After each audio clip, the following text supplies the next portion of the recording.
Cautionary trigger warning. This sermon contains discussions of sexual assault and misconduct. Know that you have a safe space amongst your clergy here at Shomrei Torah Synagogue. One of the blessings and curses of living on the West Coast is that when I wake up in the morning around 6:30 or so, I'm already several hours late to the news of the world. And while I've gotten used to it and I've embraced all that Los Angeles has to offer, a few weeks ago I had a feeling that I was rather late to the party. I woke up to a slew of messages and notifications on my phone from both news sources as well as dear friends. Clearly, something was going on. You see, for most of my adolescence from 2005 to about 2015, USY was my world. During my tenure in United Synagogue Youth, I had several leadership positions that I held, including that of international president, as well as a Rosh Kvutza, a group leader for both USY on Wheels and USY Israel Pilgrimage. I spent 5 years in total as a youth director both here at Shomrei Torah Synagogue as well as at Congregation Har Shalom in Potomac, Maryland. USY was a huge part of my life and is a key reason that I am here today. Some of you may have seen that last month, several lawsuits were filed against a former USY advisor accused of sexual misconduct and sexually assaulting Jewish teens, including one that reported an allegation to United Synagogue of Conservative Judaism in 2002. An article from the Times of Israel from August reported that Rabbi Jordan Sofer, a rabbi of a modern Orthodox school in Boston and a former USY regional and international officer, contacted USY and USCJ for years to express concern and frustration about several incidents that occurred throughout his Jewish youth group term. Rabbi Sofer was quoted in saying, "When it became clear that they were sweeping it under the rug, just like all the other horror stories that you heard about in the Catholic Church or certain parts of the Haredi world, I felt that I was being morally irresponsible for not speaking out." Rabbi Sofer had the courage to do something that many wish they could bring themselves to do, to speak up. Rabbi Sofer said he also wants to ensure that nothing similar is happening in USY today, nor would it be allowed to recur. USY must ask itself, what about its own identity allowed this to transpire, and what must it do to ensure that it never happens again? When I first learned about the various accusations and scandals over the past few years, I was in absolute denial. How could the organization that I love so much, gave so much to, and benefited so much from, let this happen? To this day, I am blessed with some of my closest friends and mentors that came from my days in USY. It was a time where I learned so many valuable lessons, when I was inspired to teach Torah. I loved USY so dearly when I grew up, and I'm still struggling to understand if I still love USY the way that I once did. I don't know if I can continue to associate with this organization the way that I once did. And I'm still struggling to understand that this is very real. And how could this be real? Though not a victim of these heinous acts, I find myself deeply pained, wrestling, and angry. Recently, I even found myself grappling. It feels personal. Many of the victims were and still are my friends. There is a sense of deep shame that this was happening, hidden from the view. And I wish I had known. I wish I could have done something. How could I have not known? Were there signs that I was missing? I wish that those who had known had not stood idly by.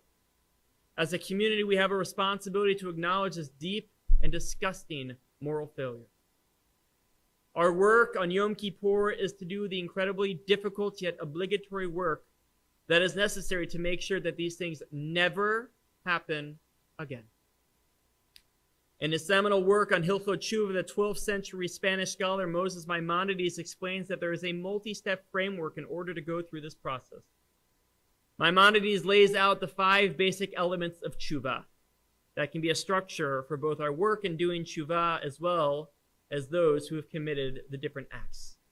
Number 1, hakarat hachet, recognition of one's sins as sins. Number 2, Harata hachet, remorse for the sin. Number 3, azivat hachet, abandoning or desisting from sin. Number 4, piraon, or restitution where possible. And number 5, vidui, or confession. Hakarat hachet. It is not possible to begin this process or tshuva or return until we both acknowledge and own our own errors. Organizations, staff, communities.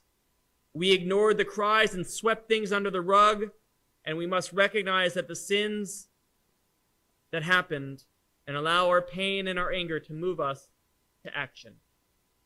Slach lanu avinu ki chatanu, forgive us our Creator, for we have sinned. Mechal lanu malkenu ki fashanu, pardon us our Sovereign, for we have transgressed. Harata hachet. We are all experts at creating excuses, and it's easy to say and even tempting to rationalize our behaviors. That cold mama daka, that still small voice within us, must be noted, and it is a sense of guilt which is similar to that physical pain. It alerts us that something is wrong and must be fixed, and we regret that we didn't act sooner. We weren't accountable. We didn't believe the victims. We didn't validate their pain. Slach lanu avinu ki chatanu, forgive us our Creator, for we have sinned. Mechal lanu malkenu ki fashanu, pardon us, O Sovereign, for we have transgressed. Azivat hachet. We must stop our inappropriate actions immediately and for the future. We must decouple ourselves from our past behaviors and our past habits. We must hold people accountable and go through a thorough investigative process. We need to ensure that the changes that we make stick as perpetual reminders of the work that still need to be done. Slach lanu avinu ki chatanu, forgive us our Creator, for we have sinned. Mechal lanu malkenu ki fashanu, pardon us our Sovereign, for we have transgressed. Piraon hachet, restitution is the act of making good as best one can for whatever damage has been done. If damage has occurred to something or even to someone, one must attempt to make good on the offended. We have to listen and validate the painful stories of our victims, take their lead and sit with them in their trauma, and we must seek to learn how to support and uplift those who are suffering. We must become true and meaningful allies.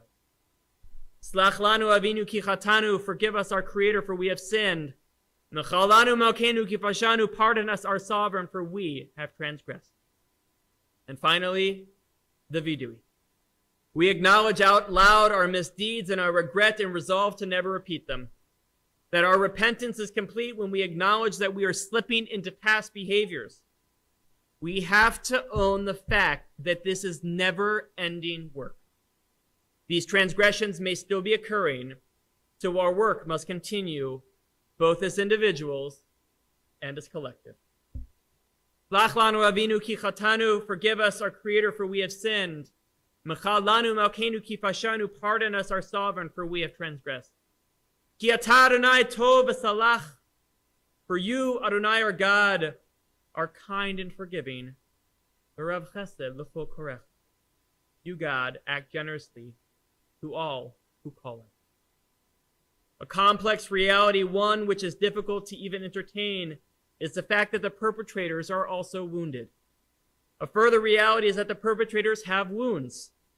You don't behave that way if you're healthy, balanced, or thriving. There is something wounded in them that made that behavior possible. People who are hurt, people who are deeply wounded, are those who most often hurt and wound others. Can we, without excusing the behavior, help even those who are so broken, so wounded, that they break and wound others? Twice in the Torah, we read about the cities of protection, the cities of refuge.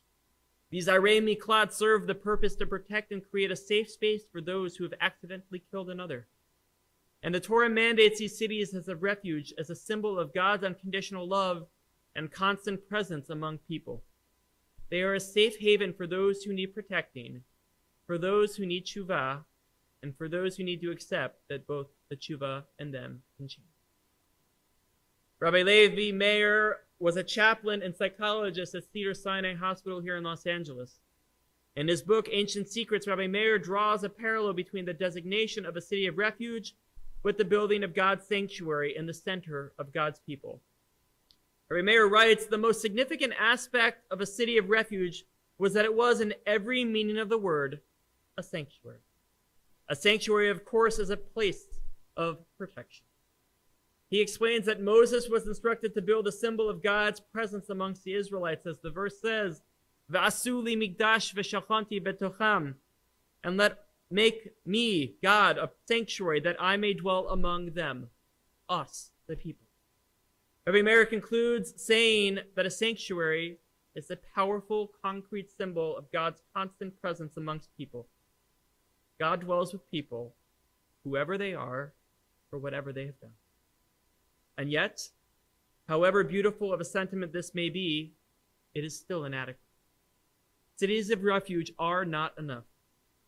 Where do those who have suffered indescribable pain, unforgivable hurt go in order to reclaim their wholeness, in order to heal? Why are we not also commanded to build cities of healing? Just like we create cities of refuge for sinners, so too we must create safe spaces, sanctuaries of healing for the victims of these tragic offenses.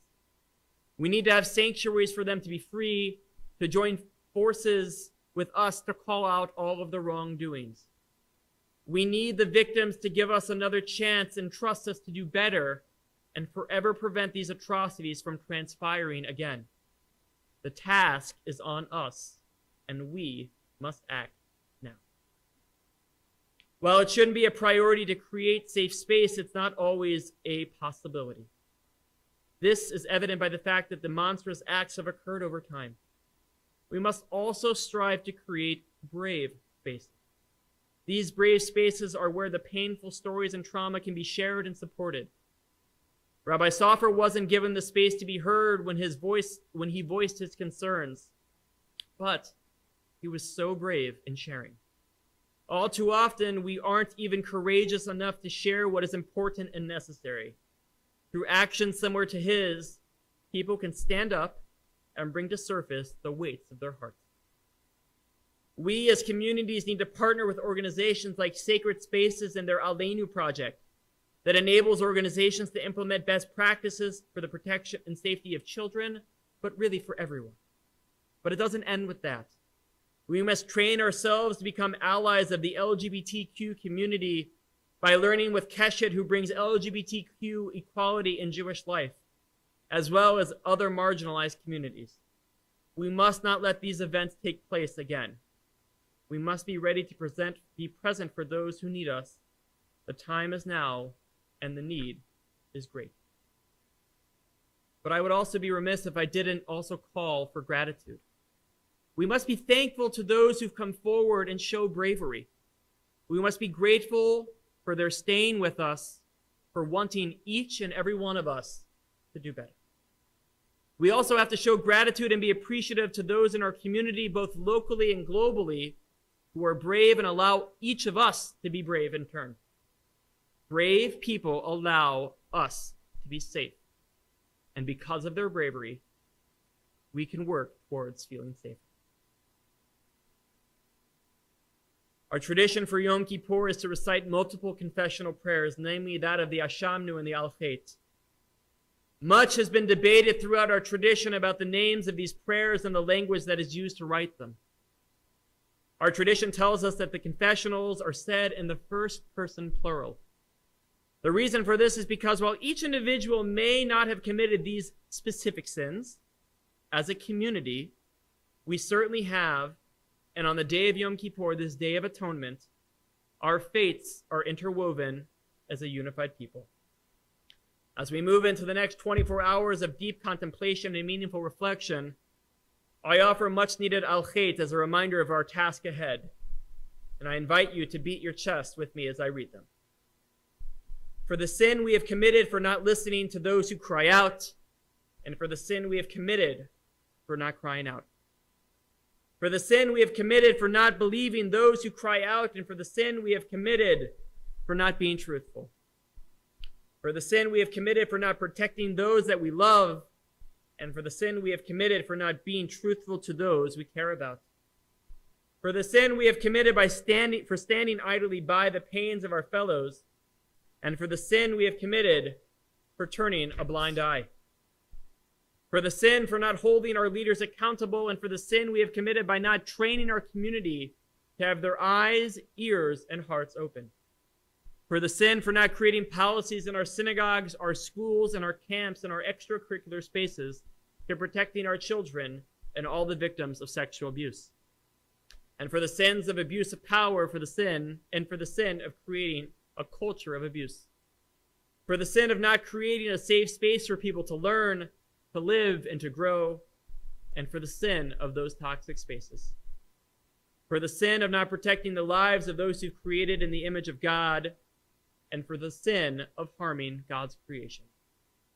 For all these sins, God of pardon, pardon us, forgive us, atone for us, and teach us how to do better in this world that you have created for us. May this year bring for all of us safety, growth, and God's constant protection.